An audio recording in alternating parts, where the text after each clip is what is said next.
নমস্কার, আমি পলি। Simple cook with পলির পরিবারে সবাইকে স্বাগত জানিয়ে আমি আবার একটা নতুন রেসিপি নিয়ে হাজির হয়ে গেছি। যে রেসিপিটা গরমের জন্য ভীষণই উপকারী আর ভীষণই সুলভ মূল্যে পাওয়া যায়।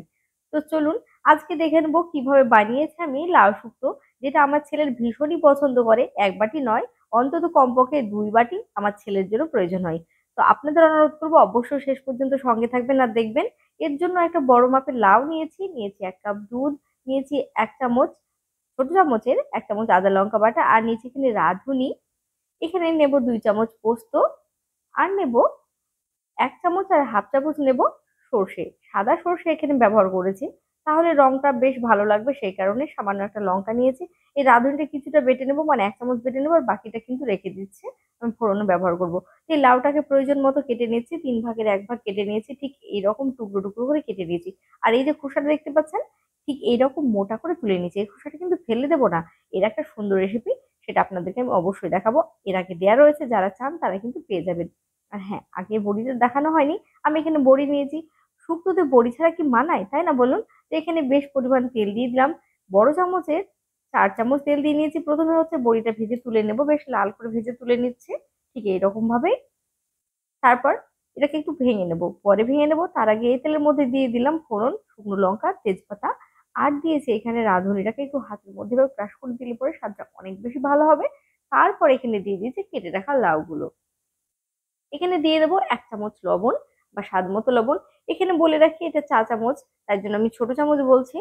আর এখানে দিলাম সামান্য হলুদ গুঁড়ো। শুক্তোতে সাধারণত হলুদ গুঁড়ো না ব্যবহার করলেও চলে, কিন্তু একটু দেখতে খারাপ লাগবে, সেই কারণে কিন্তু আমি এখানে হলুদটা দিয়েছি। হলুদটা দিলে একটু সামান্য কালার আসবে আর ভালো লাগবে। তারপর নেড়ে চেড়ে নিয়ে এটাকে ঢাকা দিয়ে রেখে দিচ্ছি। ঠিক 2 মিনিট পর দেখুন কতটা পরিমাণে জল বেরিয়েছে। লাউয়ে আমি কিন্তু এখানে কোনো রকম জল ব্যবহার করিনি।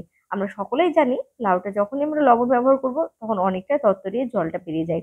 দেখুন, ঠিক 5-6 মিনিট পর কিন্তু ফিরে আসলাম, আর কতটা পরিমাণে জল রয়েছে। আর লাউটা কিন্তু অনেকটাই সেদ্ধ হয়ে গেছে, দেখে নিশ্চয়ই বুঝতে পারছেন।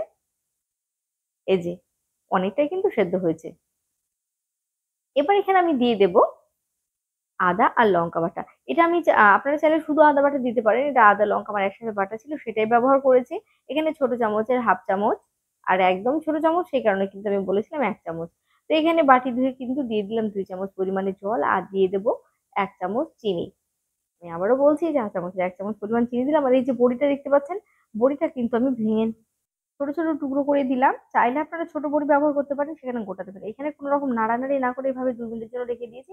ফিরে আসলাম ঠিক 2 মিনিট পর, তবে আঁচটা কিন্তু আমি কমিয়ে রেখেছি। আর তারপর এখানে আমি দিয়ে দিচ্ছি বেটে রাখা সর্ষে আর পোস্ত। কিছুটা পরিমাণ জলও ব্যবহার করেছি, কারণ সর্ষে পোস্ত দেওয়ার পরে কিন্তু দেখবেন তরকারিটা অনেকটা গাঢ় হয়ে যায়। সেই কারণে কিন্তু এটা চলবে না। কারণ শুক্তোটা একটু মানে একটু হালকা হালকা রস রস থাকবে, তবেই তো না শুক্তোটা খেতে ভালো লাগবে, তাই না?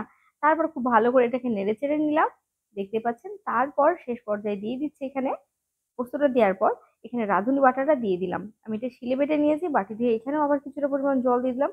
এবার এটাকে রান্না করে নেব 3 মিনিট মতো। এই যে খুব ভালো করে একটু মিশিয়ে নিচ্ছি। আর রাঁধুনিটা দেওয়ার পর কালারটা একটু চেঞ্জ হবে, তাতে কোনো সমস্যা নেই। এদিকে কিন্তু যে দুধটা নিয়েছিলাম সেই দুধের মধ্যে দিয়ে দিলাম 1 চামচ আটা। আপনারা চাইলে ময়দা ব্যবহার করতে পারেন, কোনো সমস্যা নেই। তারপর খুব ভালো করে গুলিয়ে নেব। এবার দেখবো গিয়ে যে দেখি তরকারিটা কি রকম অবস্থায় রয়েছে। এই যে দেখে নিশ্চয়ই বুঝতে পারছেন কতটা গাঢ় হয়ে গেছে।